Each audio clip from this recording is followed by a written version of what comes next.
Salam Bapak Ibu, saudara-saudara yang terkasih dalam Kristus.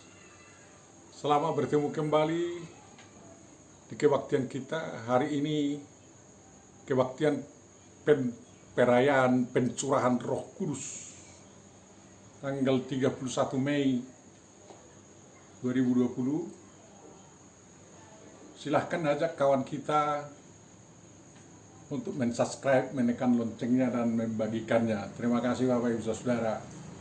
Mari kita mulai memasuki renungan kita.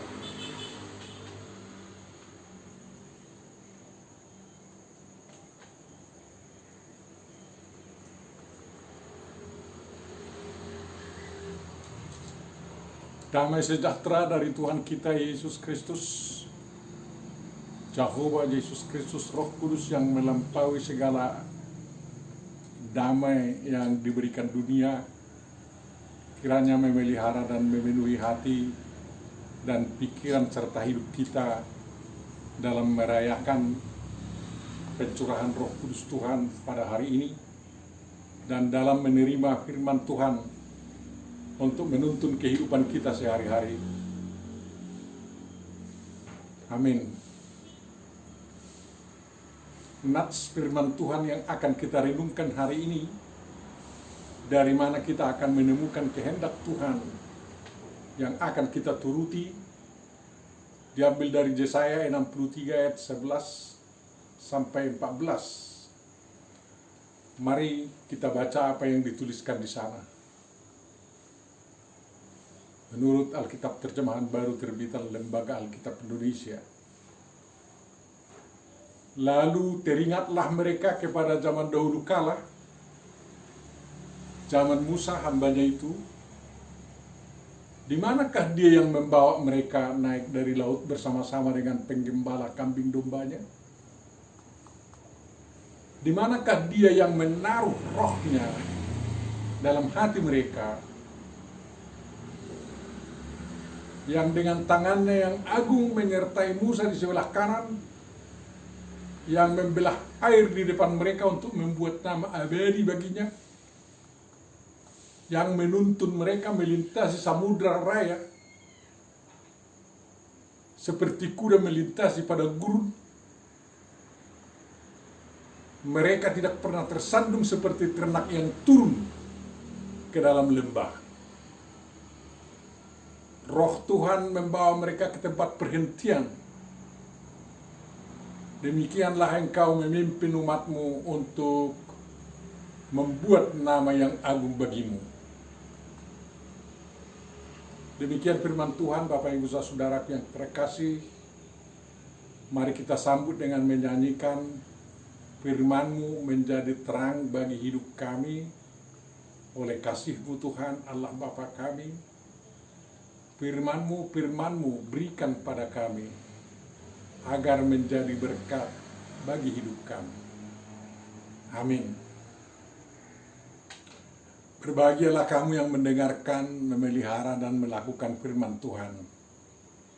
Amin.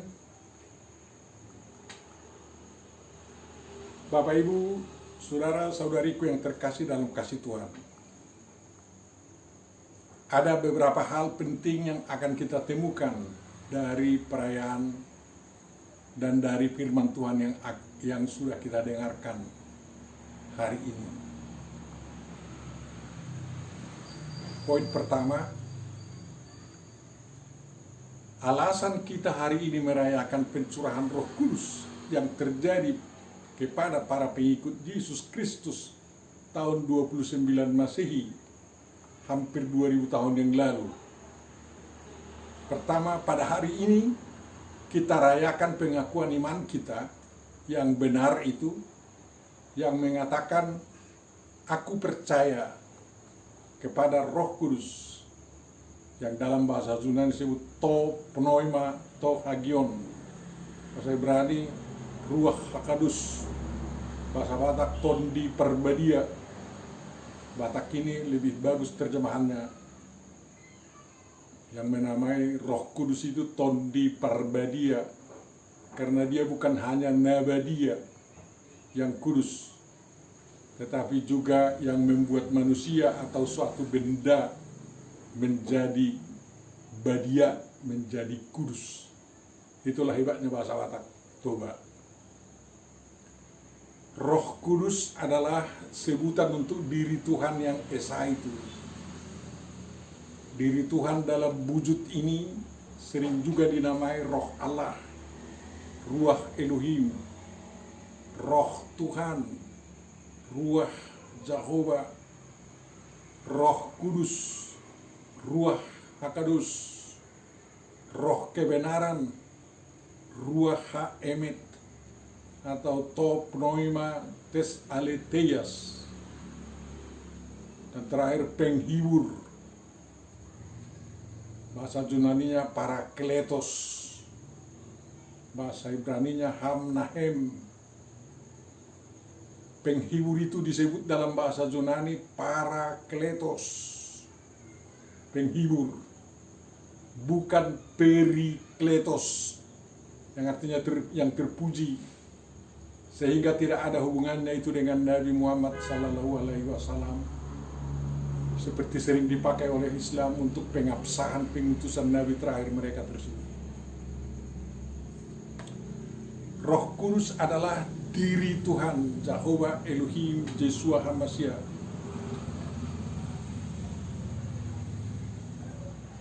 Sebab Tuhan adalah roh. Itu 2 Korintus 3:17. Yang jelas menurut Alkitab, Roh Kudus bukan malaikat Jibril. Sekali lagi, Roh Kudus bukan malaikat Jibril, tetapi Roh Kudus adalah penyataan diri Tuhan yang maha hadir di tengah umat manusia, seperti hadirnya angin atau udara yang dalam bahasa Ibrani juga disebut ruach bagi yang bernapas. Dalam Alkitab, kitab suci kita, sangat banyak diceritakan tentang karya Roh Kudus yang pada kesempatan ini tidak cukup waktu untuk merilisnya. Dengan kehadirannya Tuhan menyertai orang percaya, para pengikut Yesus Kristus.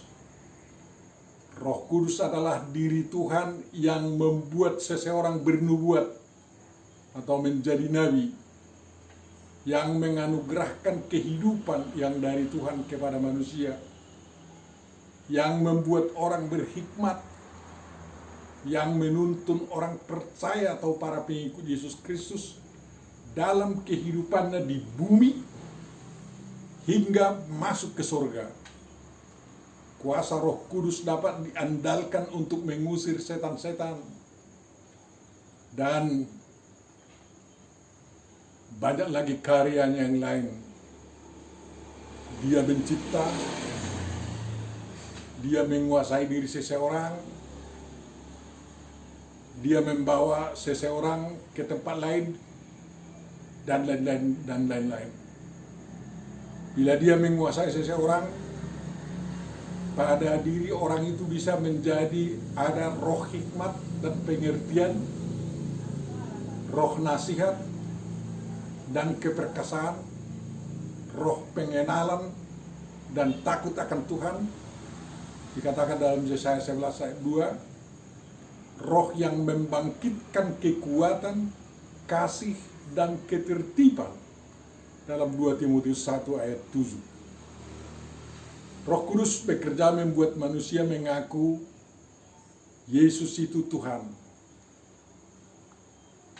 Dalam khotbah saya ini yang dimasukkan dalam Facebook, Anda bisa membaca tentang karya Roh Kudus itu yang diceritakan dalam Alkitab, yang saya kutip masih berdasarkan nama-nama sebutan untuk Tuhan itu: Roh Allah, Roh Jehovah, Roh Kudus, Roh Kebenaran, dan penghibur misalnya.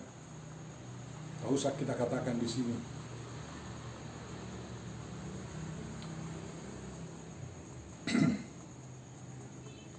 Bapak Ibu saudaraku yang kekasih,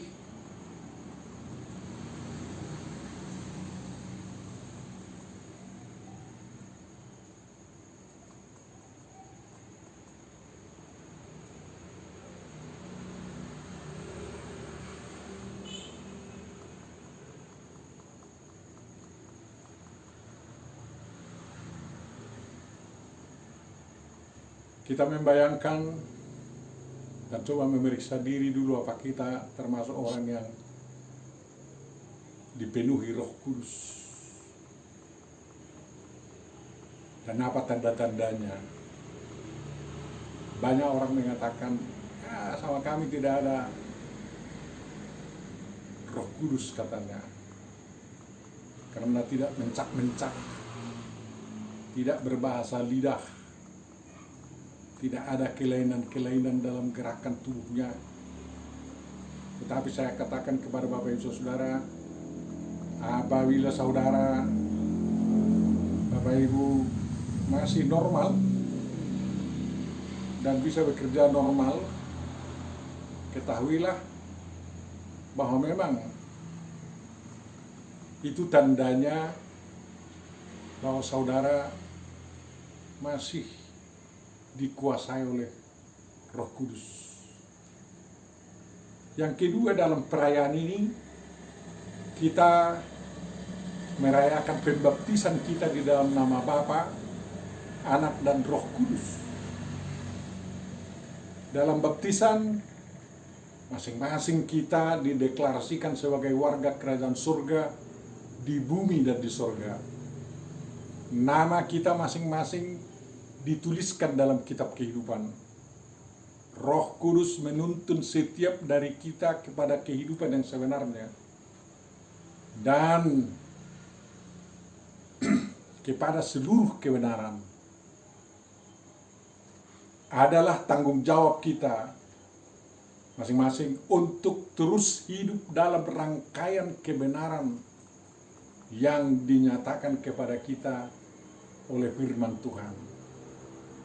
Jadi kita dalam menerima Roh Kudus bukan seperti dikatakan orang Batak, coba baba songotakke, yang harus dulu dimasukkan giginya, kampak itu baru bisa bekerja. Kita punya tanggung jawab, diberi kemerdekaan untuk melakukan pekerjaan-pekerjaan itu sesuai dengan amanah Tuhan. Sebagai Tuhan, Roh Kudus memelihara kehidupan orang percaya dan menuntun orang percaya itu di jalan yang benar ke padang rumput hijau, kecuali dia menolak. Apabila seseorang mati dalam Tuhan, maka dalam penguburannya dia diserahkan sepenuhnya kepada Tuhan yang Esa itu, yakni pada Bapa penciptanya, Anak penebus yang mengampuninya dan juru selamatnya, dan Roh Kudus yang memanggilnya kepada kehidupan surgawi untuk memelihara tubuhnya yang menjadi debu tanah hingga tiba hari kebangkitan yang besar di akhir zaman. Semua pekerjaan Roh Kudus itu dalam dan kepada diri kita masing-masing kita rayakan pada perayaan pencurahan Roh Kudus ini. Bukan hanya peristiwa Pentakosta itu yang kita rayakan, tetapi terlebih-lebih kehadiran Roh Kudus dalam diri kita masing-masing. Mari kita bersukacita akan hal itu. Ketika Bapak Ibu dalam perayaan ini kita merayakan anugerah dan pemberian Tuhan kepada kita masing-masing untuk melaksanakan kehendak Tuhan Yesus Kristus. Yang kita rayakan bukan lagi terutama pemberian karunia berbicara dalam bahasa-bahasa asing, tetapi pemberian karunia-karunia yang beraneka ragam kepada kita masing-masing. Pemberian apapun itu, Tuhan menginginkan agar itu kita gunakan untuk memberitakan Injil Kristus, bersaksi tentang karya-karya Tuhan. Misalnya, kalau ternyata hanya napas yang tinggal satu-satu yang masih tersisa dari pemberian Tuhan itu pada kita, nungga seda-seda hosa holani nama nadong, itu masih diharapkan digunakan untuk memberitakan Injil. Bagaimana caranya? Sewaktu napas terakhir hendak dihembuskan, napas itu digunakan untuk mengatakan, Tuhan Yesus Kristus ke dalam tanganmu, kuserahkan nyawaku. Iblis yang mendengarnya akan tunggang langgang, lari, dan dengan sendirinya gagal total membawa orang yang bersangkutan ke neraka. Semua orang yang mendengarkan ucapan itu akan bertobat dan mengetahui betapa pentingnya menyerahkan nyawa kepada Tuhan pada detik-detik terakhir dalam hidup manusia agar dia masuk surga. Sebab mengucapkan ucapan seperti itu akan dijawab oleh Tuhan Yesus Kristus. Aku berkata kepadamu, sesungguhnya hari ini juga engkau akan bersama-sama dengan aku di dalam Firdaus. Lukas 23:43. Kalau nyawa atau napas kita itu masih panjang, atau kita masih bisa hidup lebih lama, mungkin 1 hari atau sampai 1000 tahun lagi, sungguh sangat indah apabila sepanjang kita masih bernapas, napas itu kita gunakan untuk berbagai hal yang indah dan bagus. Dan semuanya itu dapat dikategorikan sebagai kesaksian tentang Injil atau kabar baik. Menyanyikan lagu pujian atau lagu sukacita saja sudah merupakan pekabaran Injil. Udara, angin, atau ruah yang kita hirup itu memberi kita kehidupan, tenaga, dan kesehatan.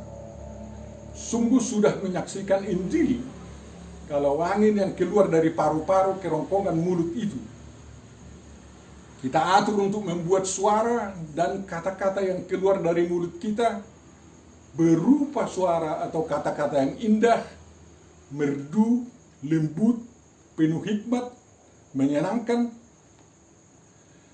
berupa pujian syukur, semua berisi kebenaran, bukan keluhan, kutukan, bukan hoax, atau dusta atau kebohongan, dan bukan kata-kata kotor, tetapi kata-kata yang bertuah.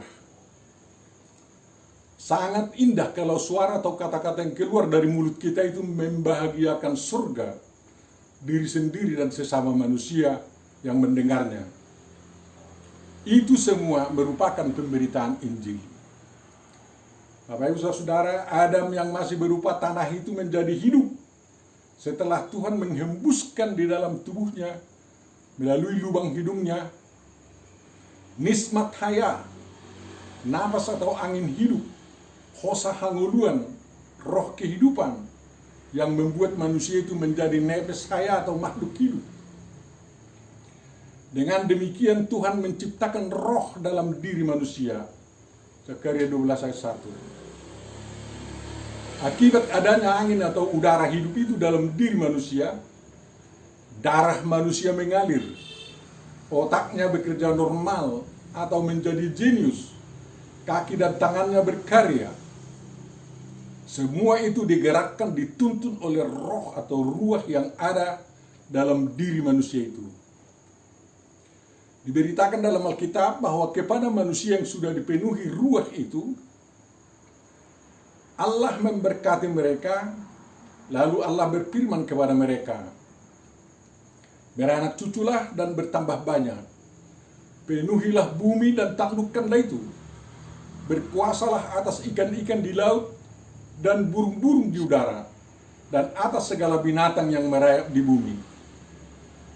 Berfirmanlah Allah, lihatlah aku memberikan kepadamu segala tumbuh-tumbuhan yang berbiji di seluruh bumi, dan segala pohon-pohonan yang buahnya berbiji. Itulah yang menjadi makananmu.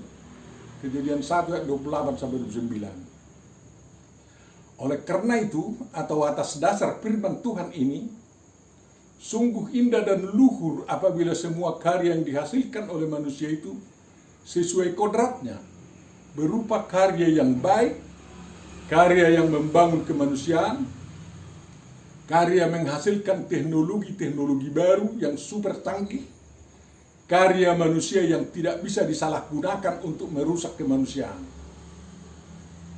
Semua karya itu dalam rangka menguasai dan menaklukkan bumi serta segala isinya. Juga sungguh indah dan membangun kemanusiaan, yang itu sekaligus berarti memuliakan Tuhan, apabila manusia itu secara pribadi dan kolektif dapat membangun tatanan ekonomi yang memakmurkan dan mensejahterakan seluruh umat manusia tanpa kecuali di negara manapun dalam rangka mengeksploitasi tumbuh-tumbuhan dan isi perut bumi demi kebutuhan hidup umat manusia. Semua karya yang demikian adalah pemberitaan Injil, membawa kabar baik bagi seluruh kemanusiaan.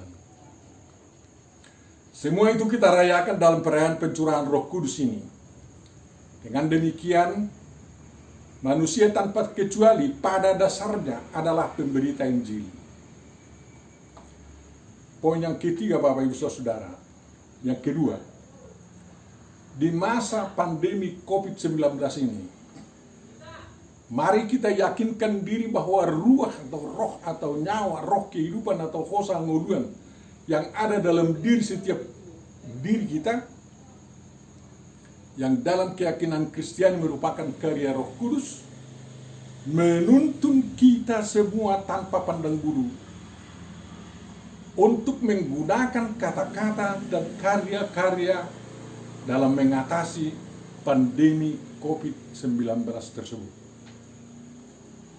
Roh Tuhan menuntun dan mendorong agar satu, para virolog ahli-ahli virus Indonesia terus bergiat untuk menemukan vaksin dan obat untuk COVID-19. Kedua, farmakolog terus berusaha menemukan obat yang lebih mujarab dari Avigan, kloroquine, maupun remdesivir. Yang ketiga, mendorong para ahli membuat obat-obat herbal agar terus menginovasi obat-obat herbal yang telah mereka ciptakan, mereka produksi agar semakin canggih untuk menambah ketahanan tubuh terhadap serangan COVID-19. Yang keempat, roh atau semangat hidup itu mendorong dan menuntun keluarga yang ada anggota keluarganya terpapar COVID-19, menuntun dan mendorong para dokter, para medis, perawat, sukarelawan, serta semua yang kerja dalam gugus tugas percepatan penanganan COVID-19 untuk terus menambah atau memperkuat ketabahan, kesabaran, kecekatan, dan keahlian dalam menangani saudara-saudara kita yang sudah positif terjangkit COVID-19. Dan yang kelima, roh itu mendorong dan menuntun setiap orang dari kita untuk terus mematuhi protokol kesehatan yang telah diaturkan oleh pemerintah berdasarkan nasihat dan pertimbangan dari berbagai pihak maupun perkembangan penanganan COVID-19 di negara-negara lain. Social distancing, menjauhi kerumunan.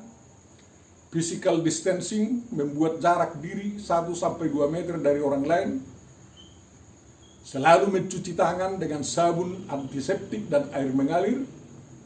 Mendisinfektan benda-benda yang sering dipegang diri sendiri dan oleh orang lain, seperti gagang pintu rumah, kunci-kunci, kertas mata uang, dan lain-lain. Mengenakan masker baik di rumah maupun terutama di luar rumah. Dan sangat lebih baik apabila mengenakan pakaian pelindung diri yang lengkap, sepatu, celana, baju tutup leher dan tutup kepala atau wajah apabila bepergian atau bekerja. Pakaian-pakaian seperti itu sebenarnya harus tersedia untuk dibeli di pasar dan pusat perbelanjaan. Tentu saja yang paling utama adalah mengurus kesehatan badan masing-masing agar daya tahan tubuhnya atau daya imunnya melawan COVID-19 sangat mumpuni, kuat, dan tak terkalahkan virus yang datang menyerang. Semuanya itu sangat penting dilakukan dan dipatuhi setiap orang, mulai dari bayi, anak-anak, remaja, pemuda, dewasa, lansia. Sekarang ini di masa PSBB, terlebih-lebih lagi apabila sudah dijalankan pola hidup normal yang baru atau yang disebut orang herd immunity, yang artinya membiarkan tersaring sendiri siapa yang kebal terhadap COVID-19 dan yang kebal alami itu saja yang survive berkehidupan selanjutnya. tentu saja setiap orang yang ingin hidupnya berkelanjutan, orang itu harus ditolong untuk mengobati dirinya apabila dia sudah menduga dirinya terpapar COVID-19.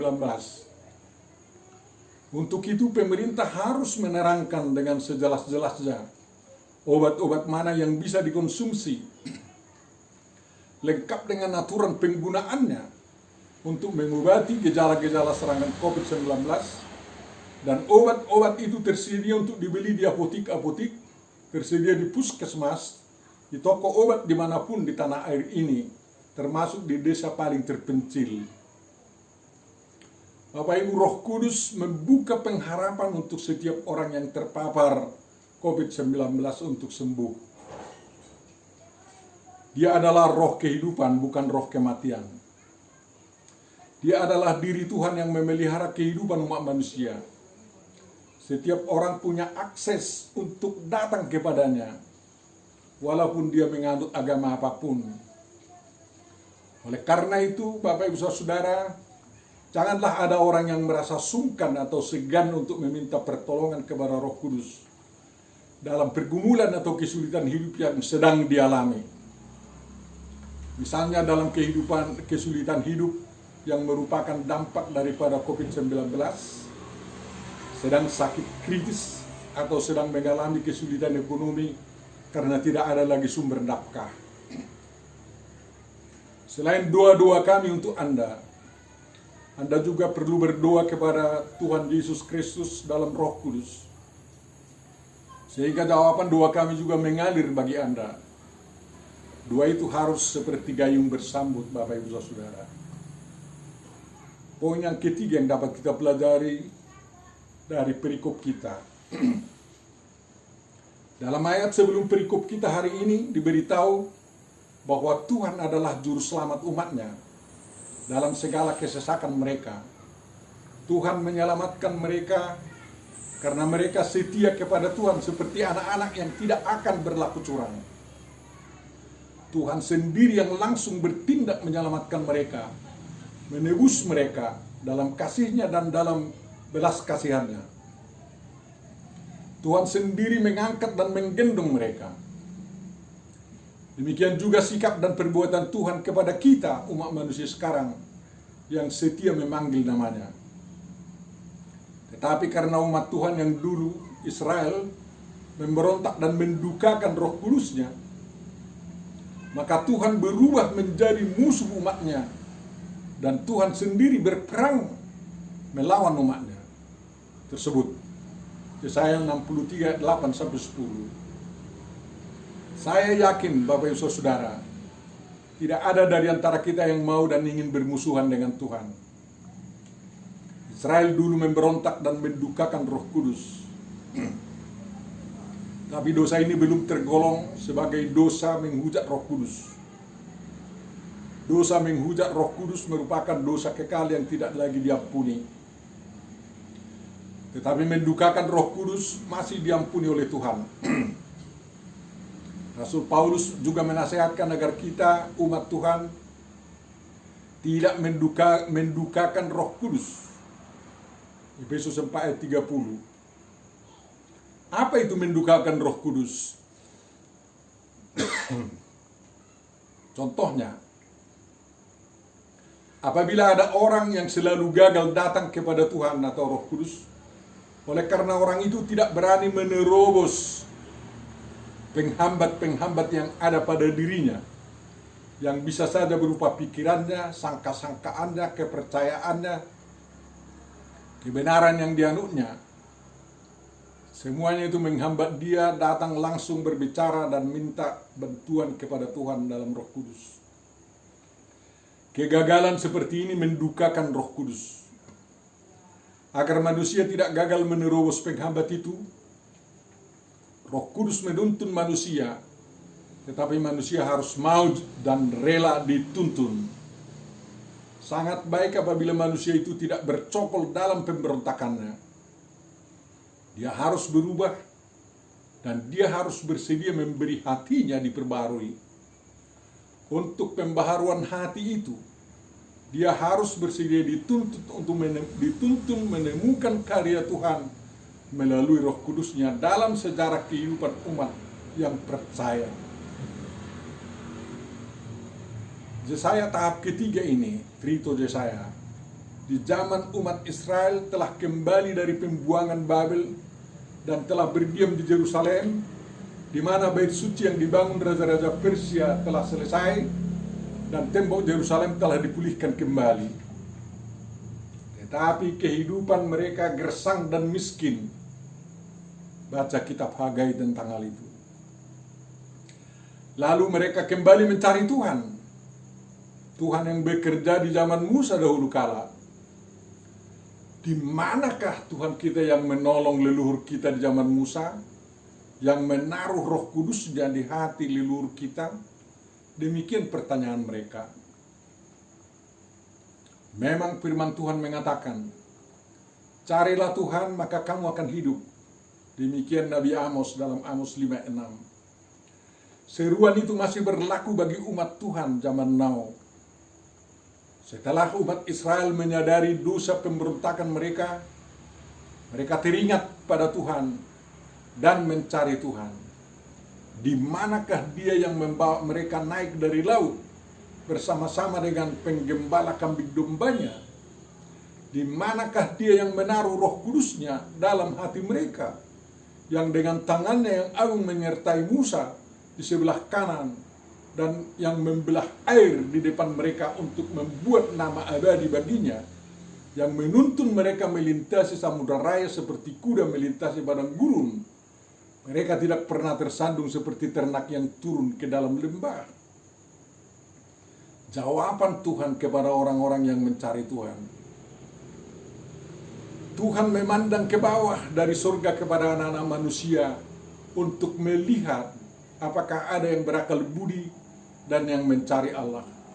Mazmur 14 ayat 2 dan 53 ayat 2. Tuhan memandang dari surga, Ia melihat semua anak manusia dari tempat kediamannya. Ia menilik semua penduduk bumi. Mazmur 33 13 sampai 14. Tetapi kepada orang inilah Tuhan memandang, yakni kepada orang yang tertindas dan patah semangatnya dan yang gentar kepada firman Tuhan. Yesaya 66 ayat 2b. Tuhan itu adalah penasehat ajaib, Allah yang perkasa, Bapa yang kekal, Raja damai. Yesaya 9 ayat 6. Tuhan itu bapa bagi anak yatim dan pelindung bagi para janda. Itulah Allah di kediamannya yang kudus. Mazmur 68 ayat 6. Seperti bapa sayang kepada anak-anaknya, demikian Tuhan sayang kepada orang yang takut akan Dia. Mazmur 103:13. Tuhan melalui Roh-Nya menuntun kita kepada Bapa yang maha pengasih dan maha penyayang. Dialah perhentian hidup kita. Perhentian artinya pangkalan. Tuhanlah pangkalan hidup kita. Roh Tuhan membawa mereka ke tempat perhentian, kata Yesaya 63 ayat 14. Berbahagialah manusia yang membuat Tuhan, Bapa, Anak, dan Roh Kudus menjadi pangkalan atau menjadi perhentian kehidupannya dan juga pangkalan hidupnya yang terakhir di akhirat. Amin. Mari kita sambut firman ini dengan menyanyikan, firman-Mu berkatilah kekal dalam hatiku. Teguhkanlah imanku, Yesus Juru Selamatku. Yang menerima firman-Mu diselamatkan oleh-Mu. Doa dan pujianku terimalah ya Tuhanku. Amin.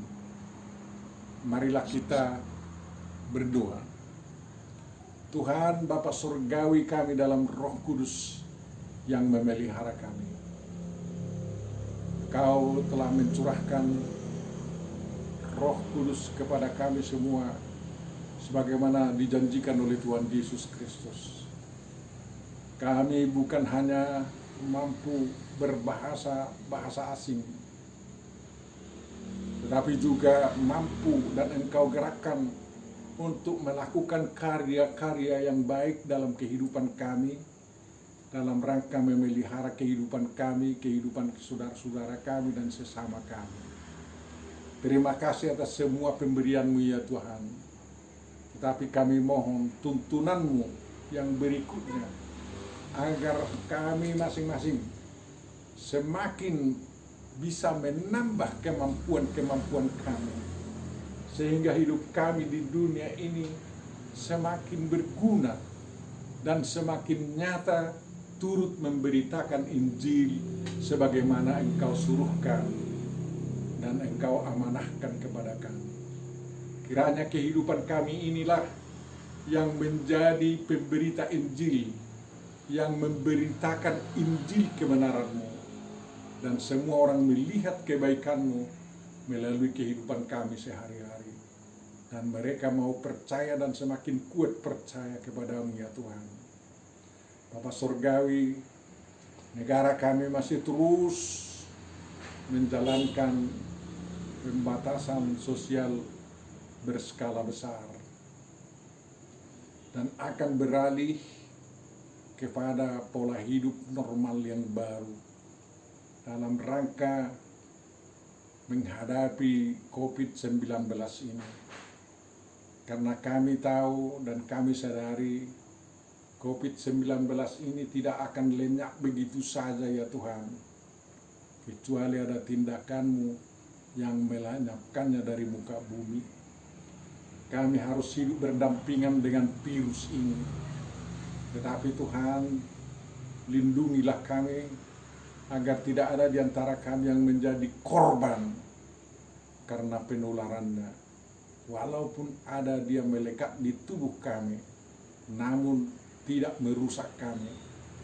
Bantulah para ahli-ahli-Mu ya Tuhan, dimanapun di dunia ini, untuk dapat segera menemukan vaksin dan obat-obat yang lebih mujarab, sama seperti bagaimana umat-Mu bisa menjawab dan menemukan vaksin untuk influenza, untuk virus-virus yang telah pernah melanda dunia ini. Bapa Surgawi, tolonglah orang-orang yang jatuh miskin karena wabah ini. Mereka tidak mendapat nafkah lagi. Dan bantulah pemerintah kami dalam mempedulikan mereka. Gerakkan umat-Mu ya Tuhan untuk ikut peduli terhadap kebutuhan-kebutuhan orang-orang yang sedang dilanda kemiskinan tersebut. Dan bantulah dan tolonglah semua yang sakit ya Tuhan. Kalau dari kami ingin memohon agar tidak ada lagi kematian. Semua bisa sembuh dan tidak ada lagi yang jatuh kepada positif kena corona. Agar kami dapat bersukacita memulai hidup baru yang direncanakan oleh pemerintah kami dan oleh bangsa kami. Di atas semuanya Tuhan, ampunilah dosa-dosa kami. Ampuni dosa kami Tuhan. Kami adalah orang-orang yang tidak layak di hadapan-Mu. Ampunilah kami, agar anugerah-Mu, berkat-Mu tidak terhalang untuk dapat kami nikmati. Sempurnakanlah doa kami ini ya Tuhan, di dalam Yesus Kristus Tuhan dan Juru Selamat kami. Dengarkan dan kabulkanlah doa kami. Amin.